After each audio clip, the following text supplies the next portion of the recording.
Coming up tonight on Delmarva Sports Insider, Easton and Colonel Richardson in a heated February North battle. A lot of trash talk in this one. You have to check it out coming up. That's right, and then on the girls' side, coming up later in the show, a Delaware showdown between Delmar and Seaford. The Blue Jays looking to move back to 500 on the season with a win. And a Henlopen North battle that could all but end the division title race. Two schools that flat out do not like each other. Kate and Tech duking things out tonight.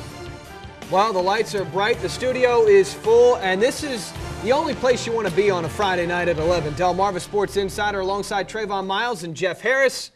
I'm Ryan Eldridge. That's right, and if you're looking for 30 jam-packed minutes of all sports here on the shore, you happen to be right in the right place. Yeah, guys, now coming down to the final stretch, of course, basketball season, coming to a close in the next few weeks, of course, in Maryland and then in Delaware. Yes, exactly. And we're talking basketball tonight to start, and we're going to begin in Maryland. Exactly right. Chrisfield cruised into their matchup with Parkside on Tuesday.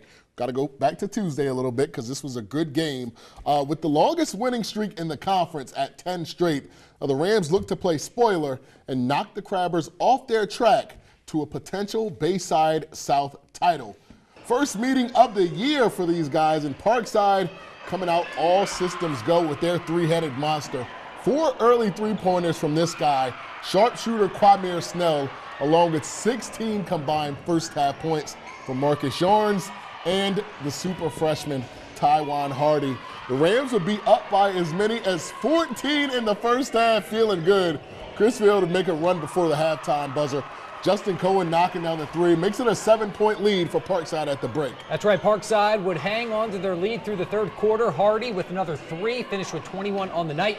But the Crabbers rising from the dead just in time, really. Down by 5 with a few minutes to go. They rattle off a 12-3 run behind Ryan and Rykel Waters. Ryan, the cherry on top from deep. Chrisfield retakes the lead, and they don't look back from there. They beat Parkside 68-62. We just saw came out flat a little, and then we just had to regroup as a team because we know that's what we're capable of doing. So we just had to bounce back. It's a learning lesson. Basketball is a game of runs, and we knew that, we were going to come out and make a run, and once we made a run, we got ourselves calm, and we came back, and we got the win.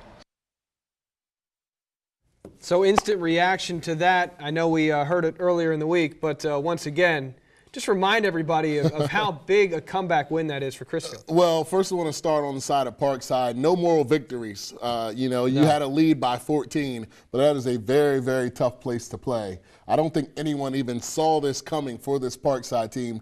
I think they're believed to be down to 7 players right now to go into the top team in the Bayside Conference and almost get a win. Parkside's got them on their schedule the last game of the year, so we'll have to see what happens there. And we saw what happened to Y-High when they went to Chrisfield. Parkside hanging in there, only losing by 6 points. You mentioned it, no moral victory, of course, but definitely gives them a little bit of hope when they take on Chrisfield later in the year. And then for the Crabbers, 11 straight wins. They haven't lost since the new year. Their last loss coming to Dunbar Gov Challenge. On the 26th of December in the Gov Challenge. So they're feeling pretty good heading into the final few weeks. And I don't really think they're going to be tested coming up in the next few weeks. So a lot of momentum going into the playoffs and a lot of momentum heading over to the wall. And Jonah Verstuccio. Thanks. We'll move things up to Caroline County and focus on the Bayside North.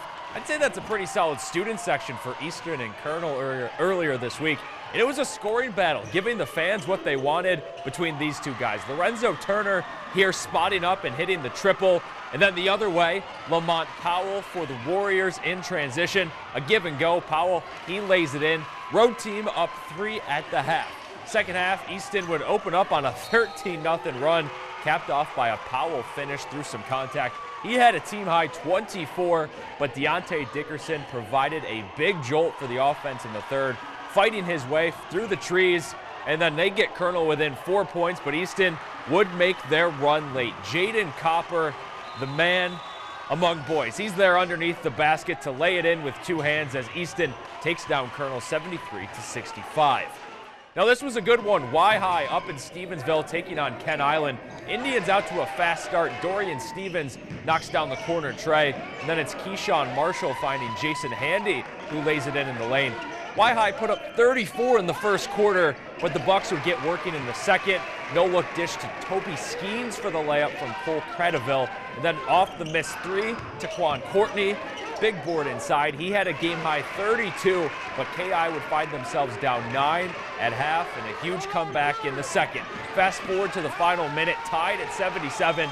Baker splits 2 defenders en route for the layup, so Y-High with the 2-point lead. The Bucks would call timeout, and the play is drawn up for Credeville, the floater, and he's able to connect. Chance for Y-High to win it at the horn. Baker, he's running in, but we're headed to overtime. In OT belonged to Stevens. The first 7 points of extra time scored by the Washington transfer. He finished with 27 big ones as Y-High survives in overtime 90-83. So same matchup on the girls' side in Salisbury. Both teams looking to stay atop of that 2A East region. Y-High goes up off this shot from Kaya Camper. The Tribe, they still have some fight in for them for that Bayside South title, but Ken Island would answer back. Blair Goodrich, 16 points, hanging out in the middle. Her bank shot connects. We'd be all tied up at 25 headed into the fourth. And in the fourth, Y-High begins to put it into overdrive. Liana Pettit, she uses the screen to get the bucket to go. And then on the defensive end, Pettit gets the steal and goes all the way in. 6 of her 11 points in the final frame as Y-High takes it 41-31. This is the first time we beat them in probably like 5 or 6 years. And for us to beat them, to stay in the running for everything, it's big. This group is just, I can't even express how good this group is. Key is practice, and if we practice hard, we'll play hard. So that's what we got to stay on top of them.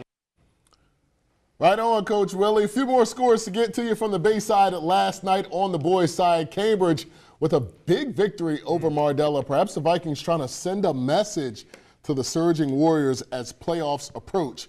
And Parkside rebounding from that loss Tuesday to Crisfield. They go on the road in a pretty far trip all the way up to Wharton to top Kent County by 3.